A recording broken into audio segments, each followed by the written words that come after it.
You're listening to Art Affairs, episode number 14. Today I'll be talking to Mike Egan.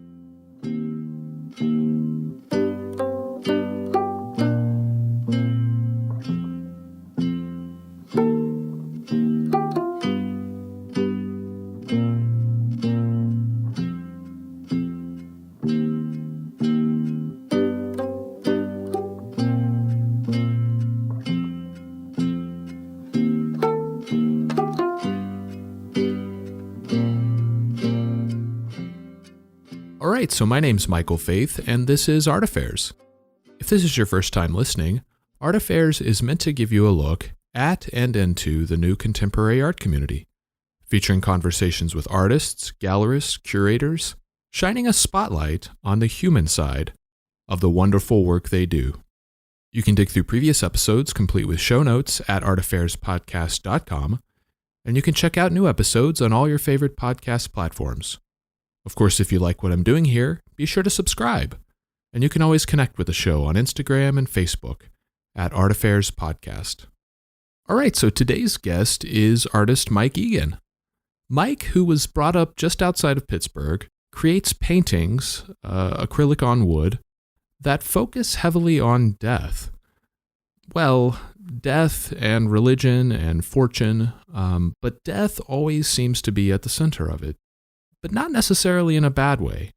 And we talk about what stories he's trying to tell with his work on the show, along with the time he spent working in funeral homes, his recent move to Chicago, what impact the current pandemic has had on him, and so much more. I hope you enjoy my conversation with Mike Egan.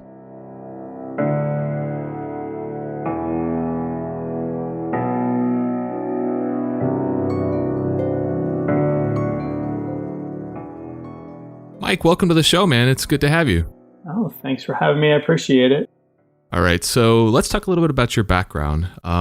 Everything that I read kind of indicated that you grew up, quote unquote, outside of Pittsburgh. So was that sort of like a suburb atmosphere, or what was it like? Yeah, so I grew up in a town called Moon Township, which is closer to the Pittsburgh airport. So we were probably 25 minutes outside of the city. And being that close to the city, did you like spend a lot of time there when you were growing up, like in the city proper? No, not really at all. My mom and dad are pretty, I feel like they have like this little invisible bubble around them where they don't ever want to leave Moon Township. So, I didn't really get a lot of culture other than probably field trips when I was a kid. Okay. Is there a certain reason why they didn't like the city? Was it just a general aversion of it? Or? I think it's probably more of like driving. My mom is not a big driver. She likes to have her 4 spots that she goes to, and that's probably about it. Plus my mom and dad aren't really like huge like culture type people. Okay. Did they grow up around a city, or did they grow up in more of a rural area?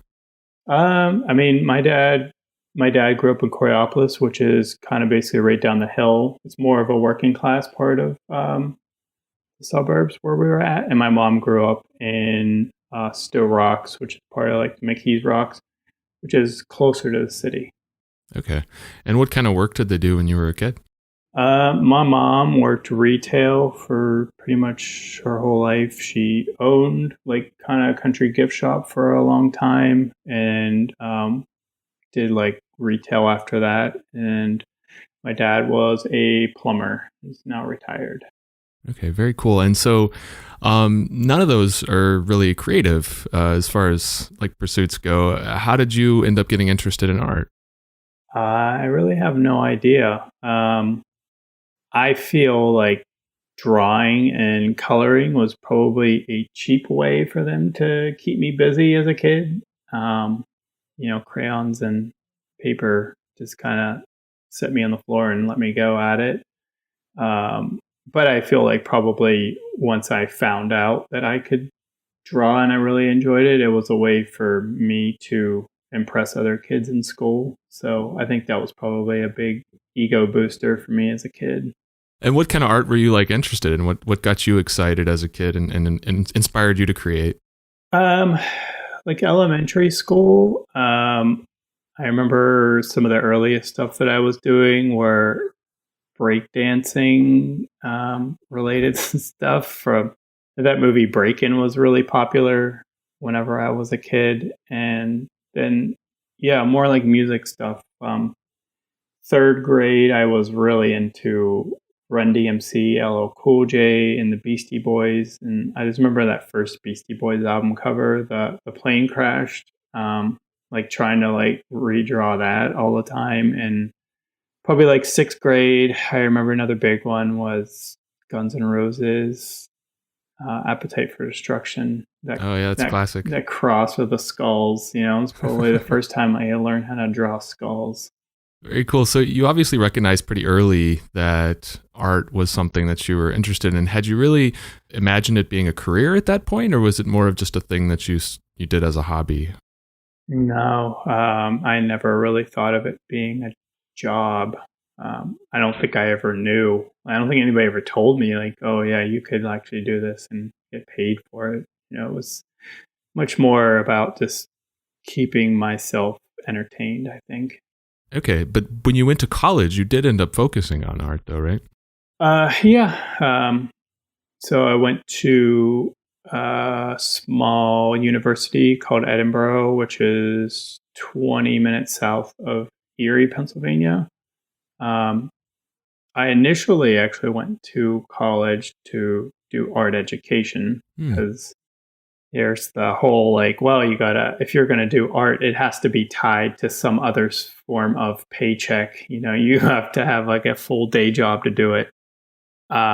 So I took a couple education classes and I was like, this is not for me. Like it was so involved and, you know, it really kind of took away from the joy of actually just creating art for me. So I dropped that and then went full fine art to get my bachelor's degree. Okay, and your focus was mainly on printmaking, right? Like woodcuts.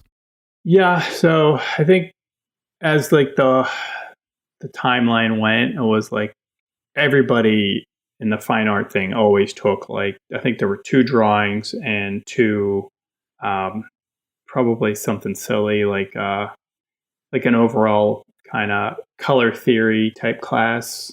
And then after that, you could kind of branch off and go do other things. And I took a printmaking class and just fell in love with it. Did you have a chance to explore other types of art making, like painting or? Yeah. At that time, I think, well, drawing and, well, no, I even took, I think, painting, I think came after like my first printmaking class. Um, Maybe like a sculpture class, something like that. And what was it about printmaking that appealed to you so much? I just loved, the first project we had to do was wood cuts and linoleum cuts. And like that, like right there was just like, this is it for me. Like, I love this. It was just like that whole, like, this like bold graphic, like idea of, you know, these, you know, carving this wood and then inking it up and pressing it and then like learning how to like layer colors with that and stuff. It was just like amazing. I loved it. And so when you got out of school, though, you ended up moving away from that a bit, right? It seemed everything that I've read said that was around the time period where you sort of transitioned over to being more interested in painting and getting more involved in painting. So tell me what motivated that move, I guess. So after college, I moved back to the Pittsburgh area and I didn't really have any of the supplies to continue on with like printmaking.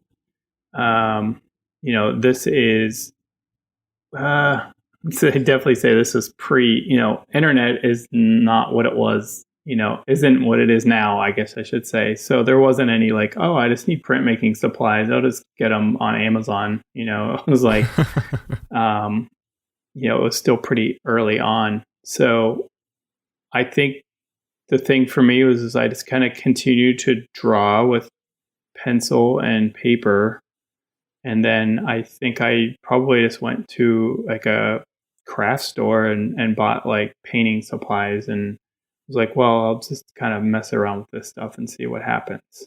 And was it acrylic paint at that point, or was it a different type? Yeah. I learned, so I took one painting class in college and it was a pretty standard painting class. We did a project with, I think probably still life and probably one with a nude model. And then one with like, you pick like your hero artist and try to paint in their style type thing. So we had learned how to paint with acrylics in that class. And I actually learned how to like stretch canvases. So that was probably the two big things that I took from that class.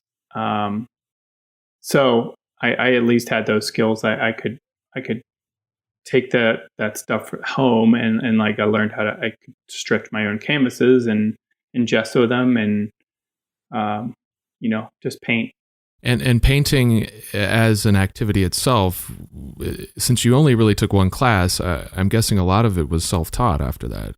Yeah, pretty much. Because I mean, I constantly like was butting heads with my professor too. He, a lot of those professors that I dealt with in college were extremely like I don't know academically like they were coming from like well you gotta like do these gesture drawings and you have to you know where's your shadow coming from and like I don't like where's the muscle tones and all this stuff like they're really like detailed crazy almost realistic type painting and I was like I don't like this like I don't want to do this so I feel like coming out of college I was like okay I can finally do like what I want and how I want regardless of how terrible it was.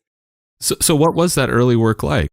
It had a lot of the same elements of like what I use now, I guess, but I was so into Jean-Michel Basquiat and just how like chaotic his work was. And I know now, like, geez, how many artists are just consistently just ripping off his style. But um, for me, it was just like I just love the energy of the work, and it was like, oh well, I think I could probably do this, kind of stuff. But yeah, my paintings were not good. So while you were still sort of figuring all this out, from what I've read, your first like day job was with an airline nearby. So how did you land that position, and why like an airline? Well, I always knew, like, I always had it in my head, like, okay, you need to work. Obviously, you need money, you need to work. And while we're working, like, we'll just keep figuring out this art thing. Um, so, yeah, I got a job at the airlines, basically cleaning planes. And it was for a company called US Air, which is no longer there. So I worked as when I got hired, it was like a part-time gig. And I think after 3 months, I got a full-time bid to work in one of the hangars. So, first day of full-time work, I think 2 hours into orientation, they had TVs on, and it just happened to be September 11th. Oh. So that job lasted for probably another 3 months, and then I was like, all right, I gotta go. Yeah, and then at that point, you did like a complete 180 and went into embalming school. And that's like a huge change. And I guess help me understand what led you to that, because your mother was in retail and had a shop. Your father was a plumber. Nowhere was like embalming or funeral homes or anything in that picture. So how did you land on that? Well, it's a good question. I think I had heard something about it in high school at one point, and then I guess in my head I was like, okay, well, I just got laid off from my job. I was like, what kind of job can I do where I don't have to worry about losing my job? and the idea of working in a funeral home, I was like, well, I don't think people really like get laid off or get fired, like from those types of jobs, because those are always like kind of like in demand jobs. So I did a little research and found out that there's a mortuary school in Pittsburgh, and went down to the school, took a tour, and it was like, okay, well, you just have to go to school for a year because I already had a bachelor's degree. Just go to school for a year, and then you do a year internship, and you're a licensed funeral director and embalmer.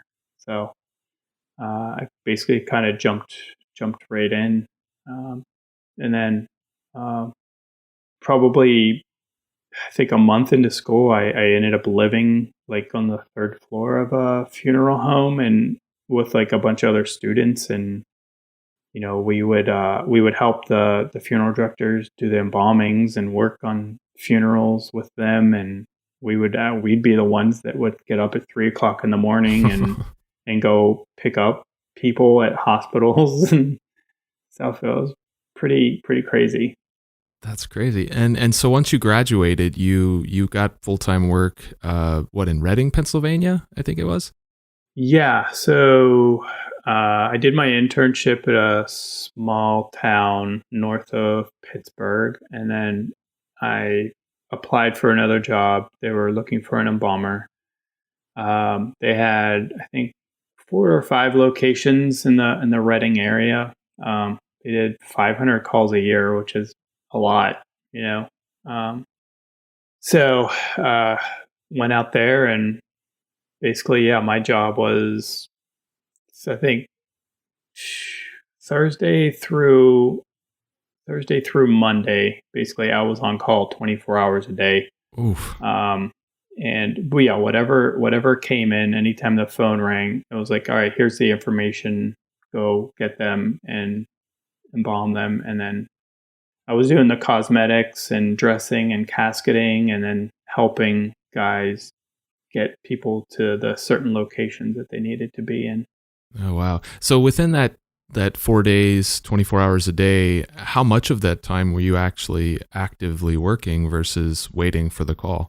It kind of varied. I mean, sometimes there were weekends where I didn't really have to do much, but there were other times when I remember one Christmas, we, um, I think within a 24-hour period and this was like literally Christmas Eve to Christmas Day, I think we had eight calls come in. Um, and it was like, I don't think I maybe slept for like 2 hours at one point. Like that's just the kind of job it was. It's like, well, you're there to work, and whatever happens, happens. But yeah, I definitely had weekends where I didn't have to go to work, but I also couldn't necessarily just go to a baseball game or just go to Philadelphia for the day because my phone was, I still had to be attached to my phone. Yeah, and from what I've read, because of that downtime, you ended up that period ended up being one of sort of incredible growth for you as an artist, and that's the time period when you really identified the style that you're working with today. So how did that come about? Was that something that you sort of chiseled away at over time and came about organically, or was it more of a conscious decision, like, hey, I really want to get my art style defined, and I really want to come out of this knowing my direction as an artist? Yeah, I mean, being that I was on call so much, I was basically kind of I was in my apartment a lot, just watching movies or whatever, and um, I was still painting. But yeah, I think one day I don't know how it came about, but I went to Lowe's and bought a bunch of like birch panels, and was like, okay, something inside of me was like, how about we take the idea of what I was doing with printmaking, which was very bold, solid line work, and paint like that, because I was like, well, I always enjoyed the prints, and everybody like I always had people buying my prints. So I was like, well, maybe if I transition that into painting, like there's something there. So that's kind of where I developed the very first stack of paintings which eventually kind of became what I'm doing now. That's awesome. And so you worked in that field for about 5 years. What led to you giving up the funeral home business? I think probably overall is just like the stress of the job. I wasn't, it's one of those jobs where it's like you either really want to do this or you need to get out. Mm. It's just such a like an overly emotional, stressful job. And I knew that I always wanted to do something with art. I always felt like no matter what I was doing, whether it was in a funeral home or being a bricklayer, like this is going to be a temporary thing until I figure out what I'm going to do with my painting. And once you left the funeral home business, was that the point where you became a full-time artist, or did you do other type of work after that? No. So after the funeral home, I packed up, moved back to Pittsburgh, and I always had it. I had it in my head. I was like, okay, no more on-call type work. Like I don't want to be bothered whenever I'm not at work. So I got a job just at a manufacturing company where they basically produce hearing aids. So I basically did that for 8 hours a day. And then in the evenings, I was like, all right, it's my time. Like just kept painting. And I think that's right around the time when MySpace was starting to get big. Mm. I just kept posting like painting stuff on MySpace, and people started engaging with me that way. And so I guess at what point did you finally recognize, hey, I can give this day job stuff up and I can actually work full time and support myself? I don't know. I mean, it was a pretty good while till it's always like that leap of faith of like, this is really scary to do, but I think I was working day jobs for a good while. I mean, I've been doing painting for about 13 years, and I'd say last 5 years been like full time. So yeah, it took a while. Was there like a watershed moment where you were like, okay, I'm going to do this now? And I guess what gave you that confidence at that point? I would say probably my wife is probably gave me a big kick in the pants. She was the one who was like, look, like, are you an artist slash, ear mold, designer, or are you? I mean, what do you want to be?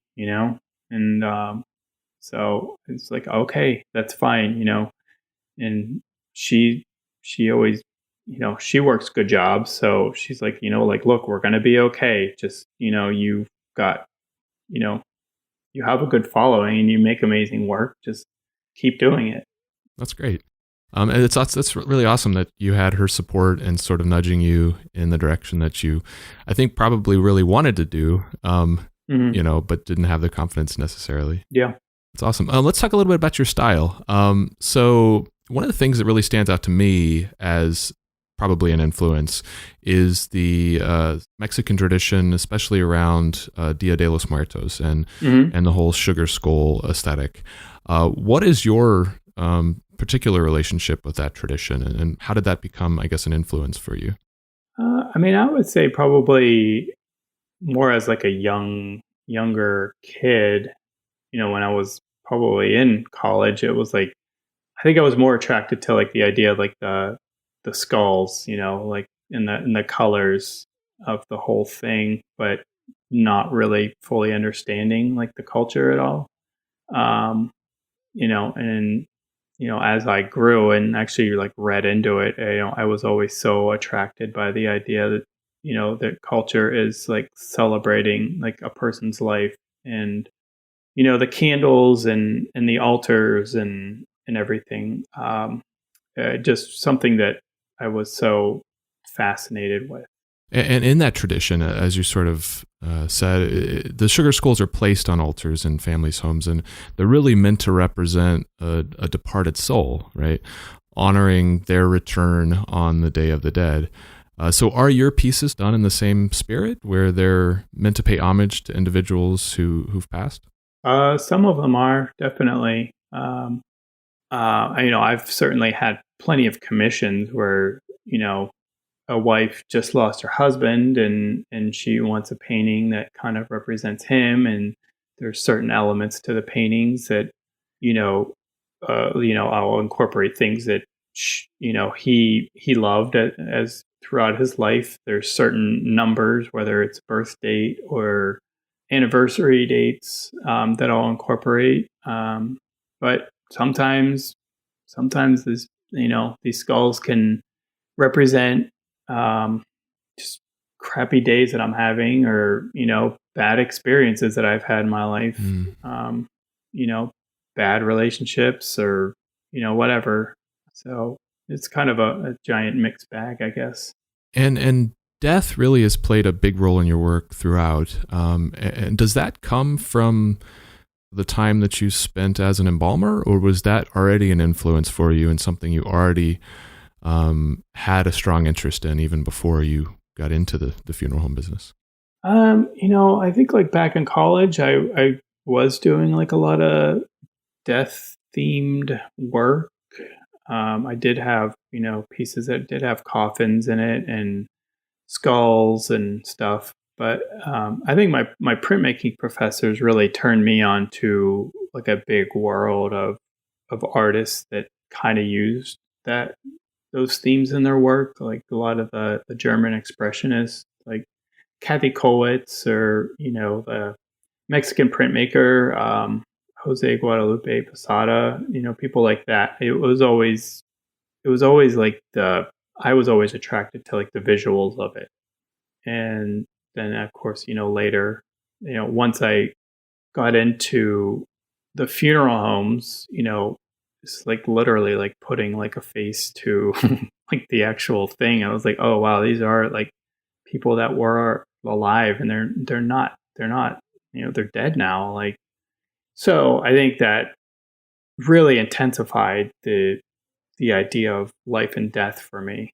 And going to funeral like all the time, going to these funerals for these people, like, and seeing how their lives were celebrated. I think that was a huge thing for me, as a person and as an artist. All the visuals of the churches and everything became like a huge thing in my paintings, whether it's the Sacred Hearts or the crosses.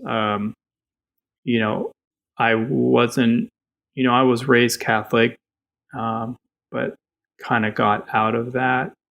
I think just being in those churches really, like, the visuals of it really just kind of sparked this interest for me again.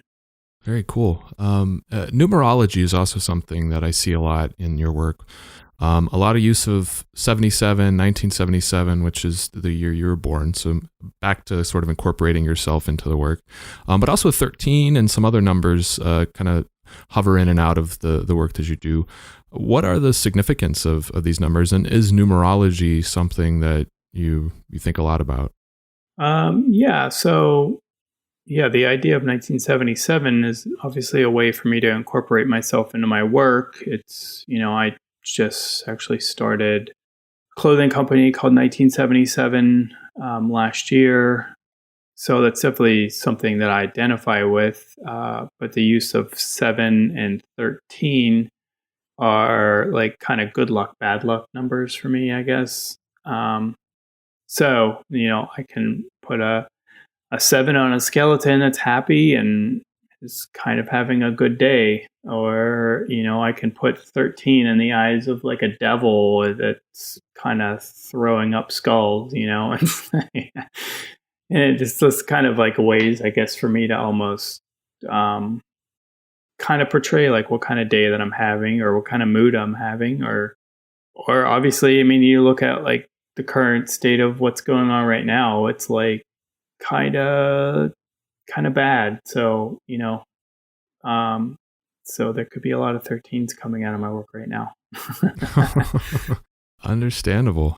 as far as like the mediums go that you work in, you work predominantly in acrylic, like we said before, and you use sandpaper for distress. What is it that you like about acrylic? And now that you've obviously stuck with it for several years at this point, compared to maybe like oil or some of the other types of paints, what is it about acrylic that you like?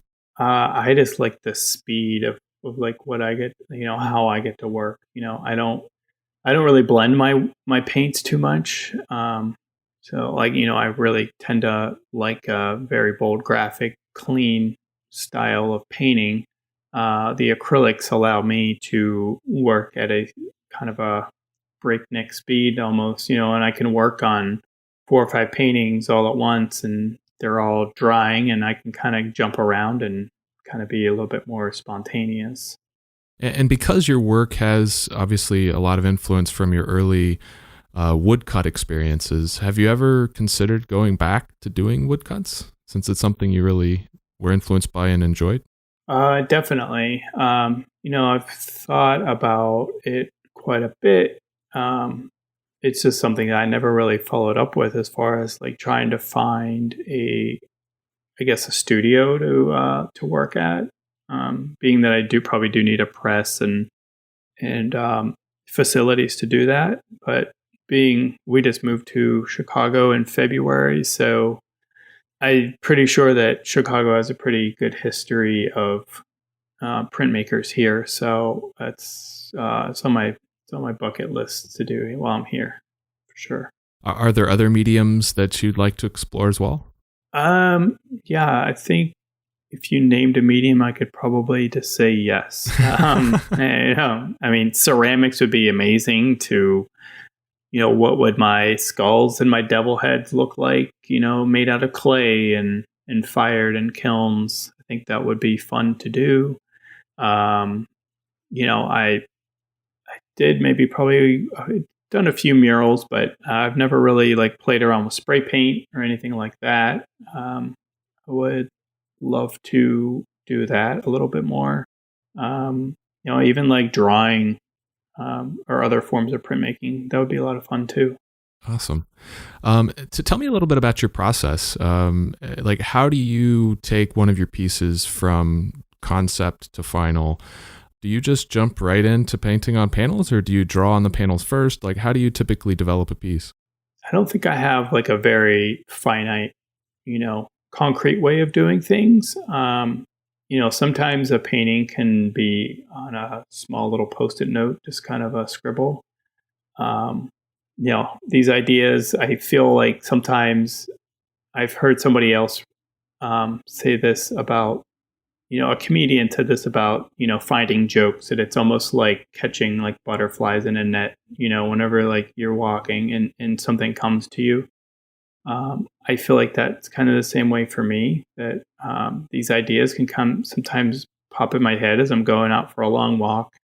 And, it's like, all right, I got to hurry up and I got to get this out. I got to get this on a little piece of paper or something. So, little drawings can be helpful, or sometimes I'll just have a laundry list of like words or sayings or song lyrics that I've heard that it's like, this could potentially turn into something.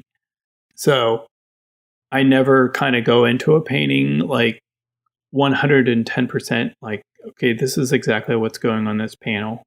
So I'll play around with the panel and try to sketch things out and see what comes from there, basically. And then I just kind of start painting, and hopefully that painting works. And there's all probably 8 out of 10 times that's probably not the first painting that goes on there isn't going to be the last one. Oh yeah. I joke around. I was at a gallery opening not too long ago. I was joking around that with the gallery owner. I said, "Hey, did you guys see those 4 black blobs on the back of that one painting?" She's like, "No, what are you talking about?"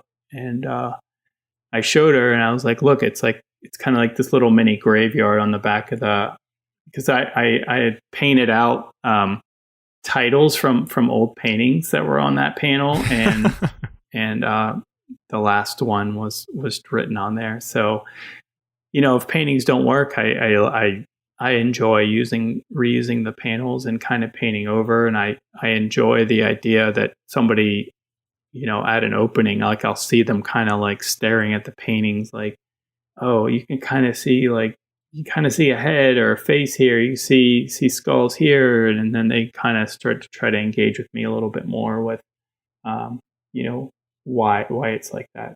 It's fun. Interesting. So you have hidden paintings under paintings in a lot of your stuff. Yeah, basically, yeah. That's awesome. What about your studio? Do you have a dedicated studio space outside of your home? I know back in the day you used to work on the second floor of your home. Is you still working out of your home?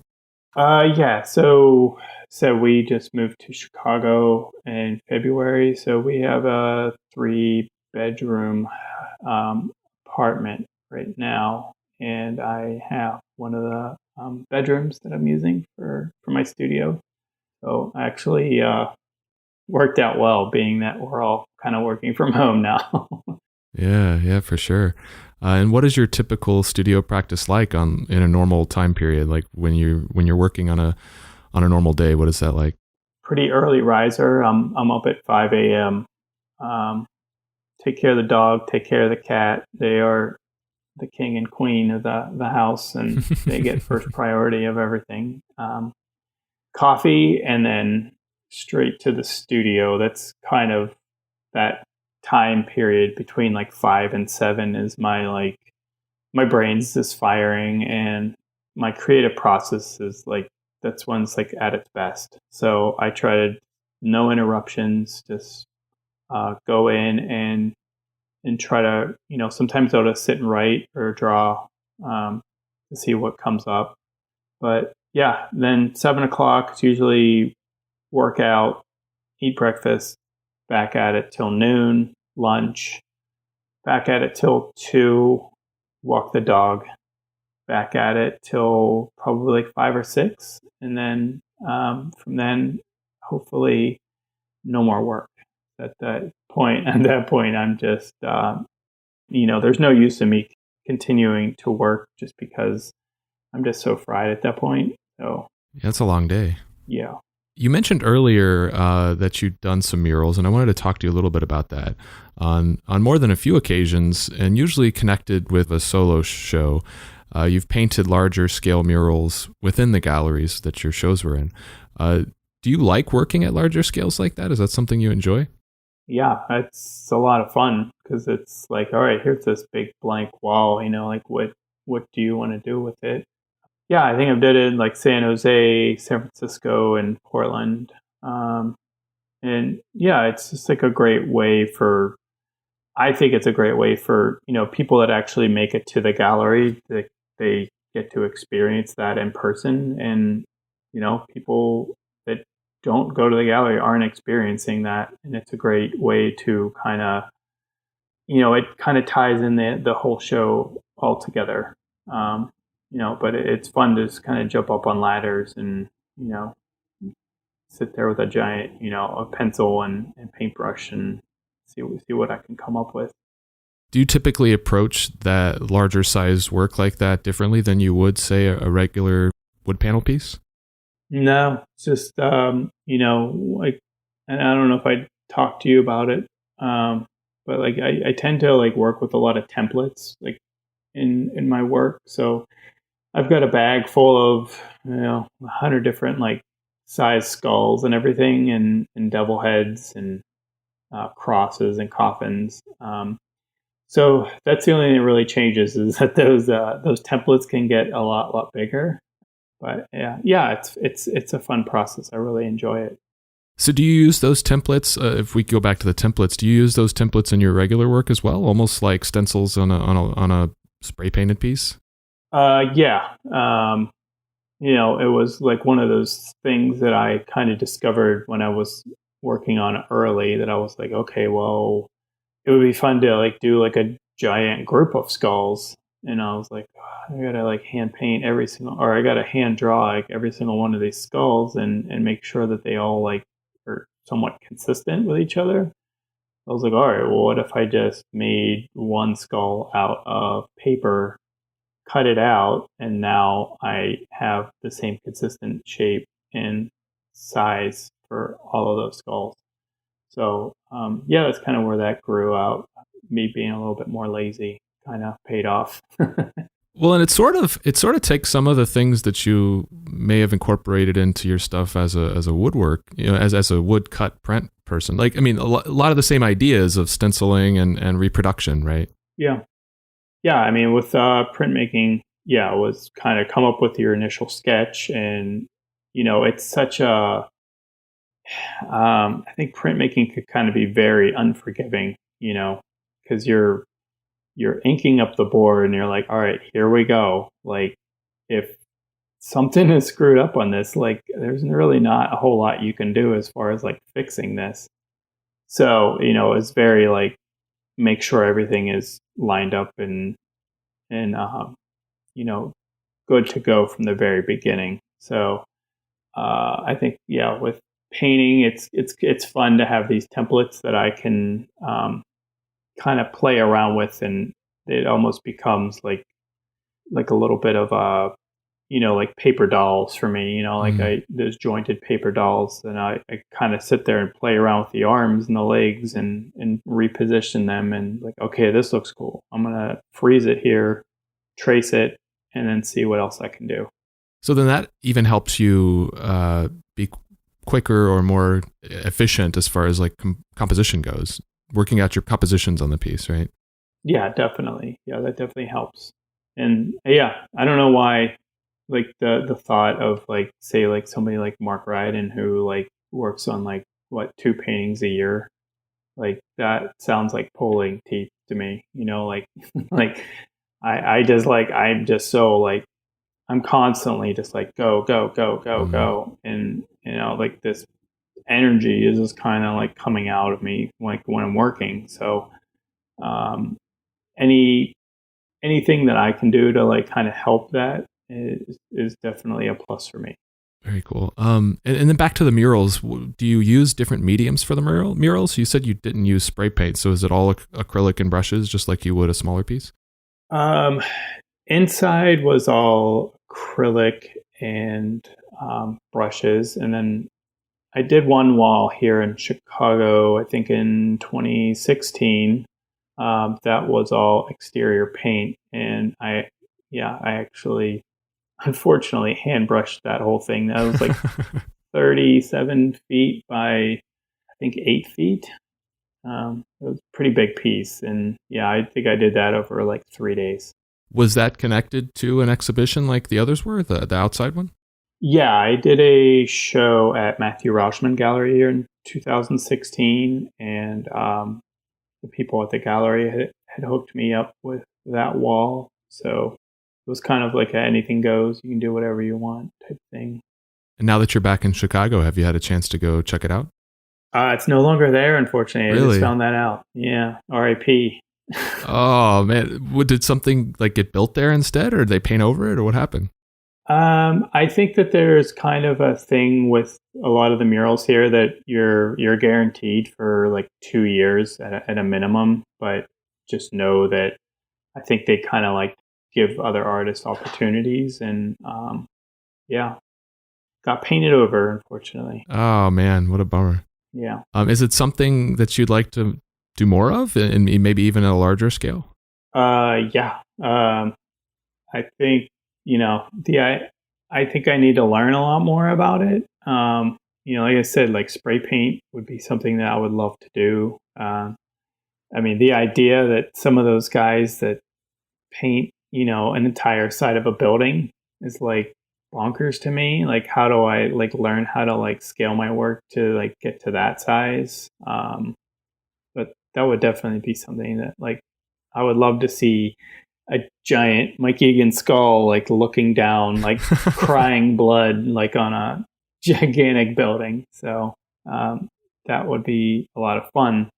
But I'm thinking actually recently that I think maybe next month I may play around with like some smaller kind of street art too. So the idea of taking quarter-inch birch panels and making, say, like 12 by 12 paintings, and then taking those out and kind of using liquid nail on the back of the panels to kind of like put those in like certain spots, like almost like these like little saints of Chicago is like the idea that I have. So if you're in Chicago, keep an eye out for those. Very cool. So let's talk a little bit about another project that you were involved with several years ago. In 2012, you hooked up with DKE, the toy making company, to develop a Bones figure, and then the year after, a Lucky figure. How did that all get started? How did you get started in the toy business? So I had a show in Philadelphia. I think that had to have been probably 2011, and some friends of mine came and they brought Dove and Sarah Joe, who own DKE. They're based out of Los Angeles. They just happened to be in town for an auction that they were doing. They did a project called the Vader Project, where they gave Darth Vader helmets out to like a ton of artists, and I think they were auctioning them all off in Philly. So they came to the show, and Dove just kind of like was like, have you ever thought about like doing toys or anything? And I hadn't. I didn't know much about it, and he's the one that kind of really got me involved in a lot of that stuff. And what did that process involve? Like, how involved were you with the design and the sculpting of the figures? What we did was, being that I don't really have much, too many skills with sculpting or anything, I came up with the initial drawings.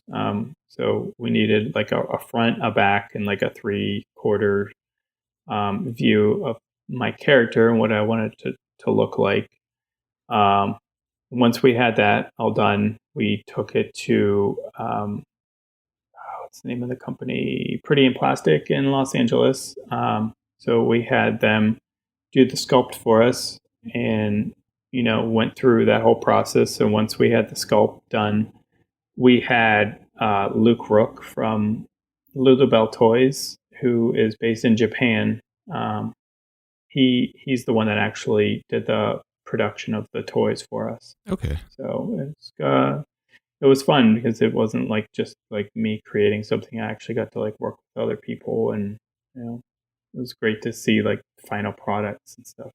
Very cool. So it sounds like that was a good experience for you. Is that something you'd like to do more of? Yeah, definitely. Me and Dove kind of always will, every now and again, I get a text message from Dove like, "Hey, do you want to do something else?" I'm like, "Yeah, sure." That's how Dove talks too. It's like, "Hey." But yeah, I think we're actually going to probably transition the Bones figures over to resin, because they're so much easier to produce in the US now with the resin toys. So I think we're kicking that series off pretty soon, probably in the next couple of weeks. So that'll be fun. Awesome. That's amazing. And sort of an adjacent to the toys have been this flipbook kit, which I find interesting. And you've released these in several waves, I guess, over the years. Where did that idea first come from? So I think there was a gallery in New York that initially was working with them. They were trying to find artists to, they basically were having like a full-on show with these flipbook kits. And it was like, okay, so the gallery hit me up and was like, "Hey, would you be interested in being in the show?" It's basically like kind of like a small animated crank toy. And I was like, okay, well, I mean, I'd love to do it. It sounds like a cool project, but like, I don't know anything about animating, So they were nice enough to hook me up with one of their animators, and I basically presented them with a few paintings that I was like, okay, this could potentially be something, and we settled on one of my skeletons that was holding a skull, and it was like, okay, well, this would be cool. Maybe how about he's throwing this skull up in the air, and catching it and throwing it back up. So that's kind of what we did, and it turned out great. And I think the response for that thing is always like, people like eat that thing up. Yeah, it's fun. It's a great idea, a great way to put your work into motion. Yeah. All right. So As far as you mentioned your move to Chicago, and I wanted to talk to you a little bit about the various cities that you've lived in, because a lot of them have had really rich cultural experiences. Mm-hmm. You spent most of your life in Pittsburgh, but then back in 2016, you moved to Portland for a while, which is totally different part of the country, totally different experience. What prompted your move to Portland? My wife got a job with Nike out in Beaverton, so that's why we initially moved to Portland. But yeah, it was a lot of fun. There's a lot of great. I'm sure you know that there's a lot of great artists that live in Portland, and people like Tripper Duggan and Neil and Susanna from Antler and Talon Gallery, and hung out with Camille Rose Garcia a couple times, and ended up hanging out with Mark Ryden and Marianne Peck one Oh night. wow. So really crazy experiences in Portland. So it was fun. And from like a city perspective, it's like night and day. Where Pittsburgh is a lot more kind of old industrial Mm-hmm. and versus sort of newer, more nature oriented part of the country. Did you like that change in atmosphere? Is it something that you took to? So I think Portland and Pittsburgh, I think they have a lot of similarities as far as the cities go. There's tons of bridges, there's tons of water, and they both kind of have this grittiness to them that is was kind of like slowly disappearing with like gentrification and everything. I think Pittsburgh is probably about 5 years behind Portland at all times as far as like its transition as a city. But yeah, Portland, once we got there, we found out it was only an hour and a half drive to the coast. And we discovered, the waterfalls and the nature and going hiking all the time. And we fell in love with that a lot. That was like such a good way. Every weekend we were like, all right, where's our hike today? It's just a good way to just get outside and go do stuff, get out of the studio. Very cool. And then your most recent move, like you said, in February was to Chicago. Mm-hmm. What prompted that? Was it another job change situation? Yeah, it was my wife got another job here in Chicago. So we drove across country pulling a trailer in February. So we did like a 4-day drive to Chicago, and unfortunately haven't got to go out too much. But yeah, I've probably made a few connections here with a few galleries. So yeah, I'm excited. Yeah, timing wise, that was an unfortunate. I know, right? I mean, it's right before the world falls apart. Like you completely move cities. Yeah, yeah. So yeah, me and my wife have been our own best friends in entertainment for each other as of right now. Well, and I want to talk to you a little bit about some of the stuff that you're doing around this event to benefit the community. In April, for the whole month of April, you've been doing this At Home Together project, Mm-hmm. which, a portion of the proceeds are going to the Chicago Community COVID-19 Response Fund. So tell me a little bit more about that. Where did that idea first come from to create these houses? So I think usually around the holidays, I'll always try to do some sort of like a benefit like that involves my art. And last year, I came up with this idea of everybody needs a home basically. Um, Portland has a pretty severe homelessness issue, so I came up with these wooden homes, and um, I donated a big portion of the money to a um, charity out there that was helping with teens on the streets. Um, so when this whole pandemic hit, the idea that like, oh well, like we're all quarantined at home, and the fact that there was so much need for, help, it was like kind of a no brainer for me. So I think March, I initially had 24 panels, and I was like, all right, like let's try to do this. And they sold out, I think, within like an hour and a half, 2 hours. Wow. So I was like, all right, well, we were able to donate like $1,100 then. So then I was like, okay, well, and then they extended it out till like the end of April. I was like, okay, well, maybe let's try 4 different other colors. And I mean, even up till today, I'm still getting orders. We might be pushing close to 50 for the month of April now. Oh, wow. Yeah, so we'll be able to probably donate uh, close to another $2,000 for this month.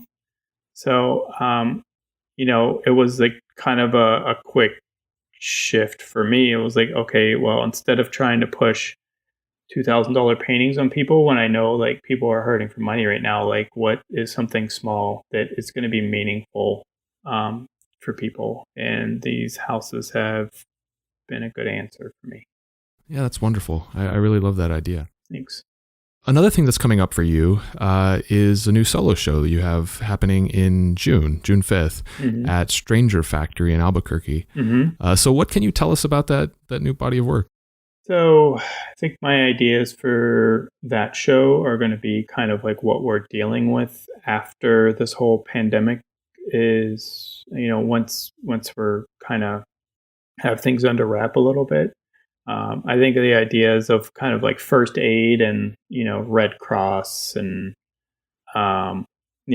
healing and, I'm sure there's going to be a lot of people that are going to be more like celebrating that they're allowed to go out and be in groups of people again. There's obviously going to be families that are going to be dealing with death and mourning. So, how do all of those things kind of come together in one type of a show? I think that's probably what I'm going to be working on for that. Does the show have a title yet? It does not. No, I haven't figured that out yet. Possibly, I was kicking around the idea of Invisible Monsters. Okay, Chuck Palahniuk book. Yeah, another Portland reference. So this idea, this like crazy virus that's this invisible thing that is haunting all of us. Okay, very cool. I like it. Do you know how many pieces you're going to have at this point? Pushing probably between 12 and 15, probably. Yeah. Awesome. And anything else lined up for the second half of the year? Second half of the year, as of right now, probably nothing gallery related. I will probably be jumping into 1977 clothing a lot more this year and coming up with new designs for that. And yeah, November, December are always crazy for me. So I really just try to focus on coming up with new fun projects for myself and for people to collect. Awesome. Very cool. Well, tell people where they can find you online. My website is mikeeganart.com. Instagram is at mikeeganart, and I'm sure you can probably find me on Pinterest and TikTok and Facebook and Twitter and stuff too. All right. So last question, and this is something that I like to ask everybody. Who is one artist that you'd like to see me have on the show? Well, he was very kind to me whenever I was in Portland. So I'm going to pick Seattle's own Casey Weldon. Great choice. Awesome. Well, Mike, thanks a ton for coming on and talking to me today. I had a good time chatting with you. Yeah. Thank you so much for having me. I appreciate it.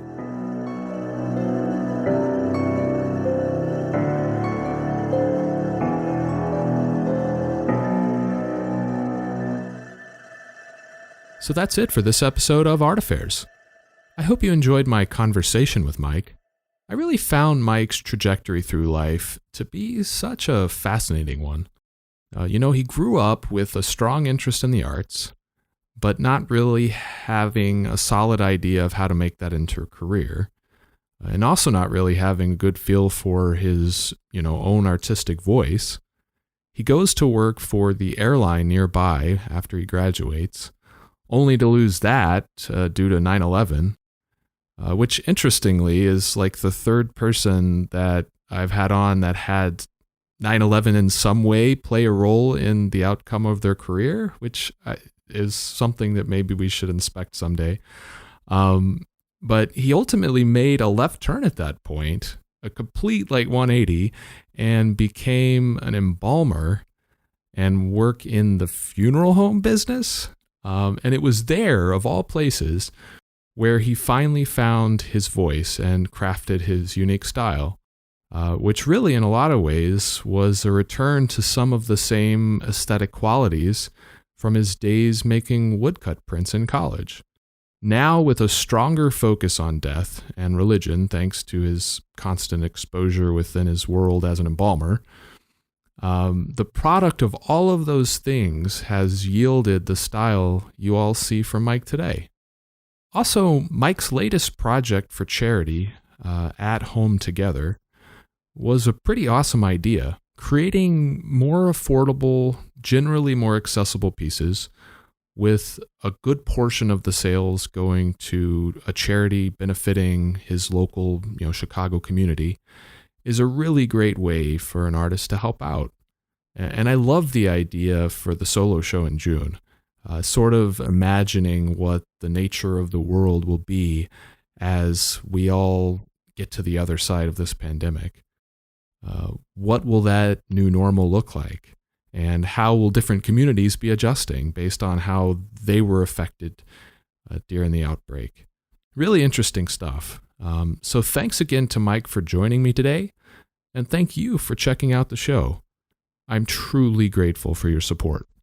Feel free to shoot me an email if you have any suggestions for the show, or if there's a guest you want me to try and have on. I'd love to hear any feedback you might have for me. You can contact me through my website at artafairspodcast.com.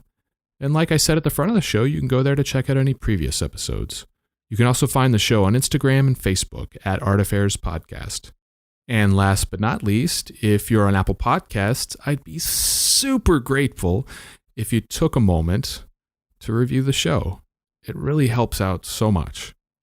So until next time, especially in these times, be good to yourself and be good to each other.